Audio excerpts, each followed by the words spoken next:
Welcome everyone. We are here today with Zeynab Kaseb, a PhD student who has recently published a Nature paper. We are here to interview her today. Let's hear more from her. Welcome Zeynab. I would like to know more about you in this interview today. Thank you for joining us. Introduce yourself and share a little bit about your career journey. Hi, I'm a third-year PhD researcher within Electrical Sustainable Energy Department here at TU Delft. And my research is mainly focused on developing advanced computational techniques to address energy systems applications in general. And by advanced computational techniques, I mean quantum algorithms, quantum hardware in the loop concept, and also developing artificial intelligence algorithm.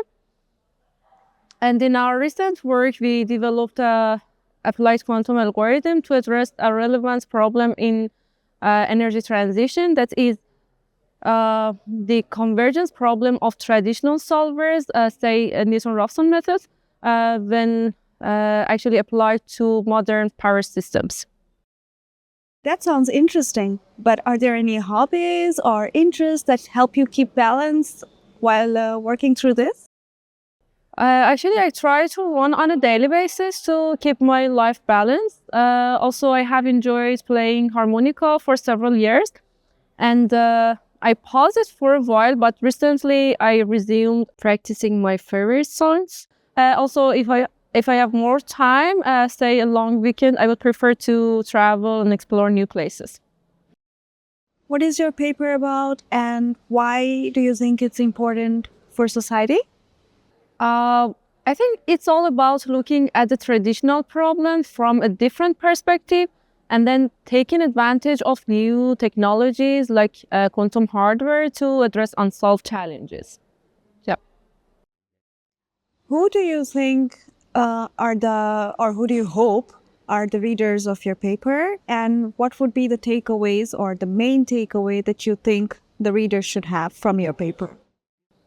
I would say that anyone who deals with computational challenges for large linear or non-linear systems of equations or differential equations or even optimization problems, they can potentially take advantage of this new perspective that looks at a problem in a different way and somehow prepare them to fully take advantage of quantum hardware, which I believe sooner or later will be available in the same way that we have access to our classical computers today. What sparked your interest in this topic, and has your perspective changed during your journey or during this research? Before diving into the quantum world, my focus was on artificial intelligence. And there the story is to develop a simple model, using additions and multiplication terms to replace with the complicated existing models.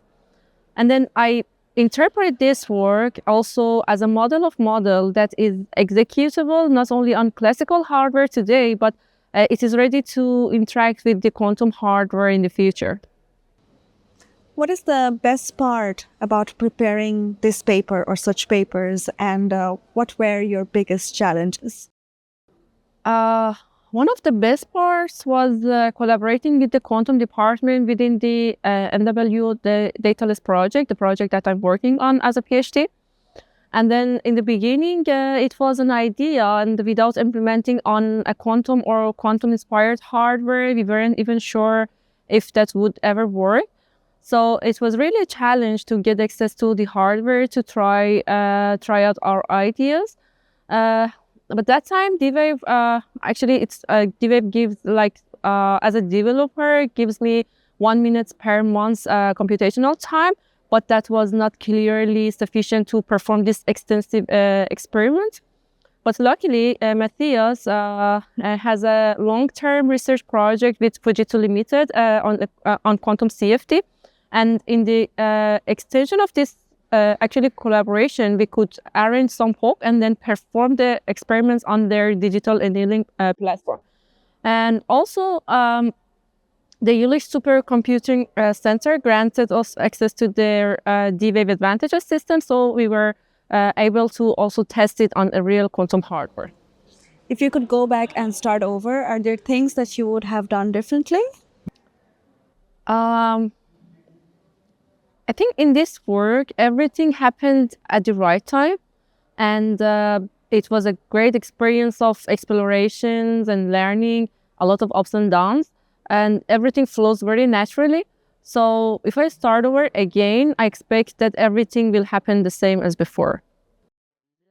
What advice would you give to students or early career researchers? I believe that there are two factors to being successful as a researcher. The first and the most important one is to keep learning. I would say stay a learner as long as you want to make a difference. And this is something that you have control over it. The second factor, by the way, you don't have much control over it, and it is working with wonderful people. So I believe that success often comes from being part of a great team. Yeah. Is there anything else besides your encouraging colleagues that keep you inspired? So to me, a dream career is all about finding what I love and then doing research on it. So as long as I like the topic, it can motivate me, I think. Yeah. Thank you, Zeynab, for joining us today. Congratulations once again for your amazing nature paper. We're really excited to see what's to come next, and best wishes for your future. And thank you for watching our video. Stay tuned, follow us, and more such exciting videos and interviews will follow.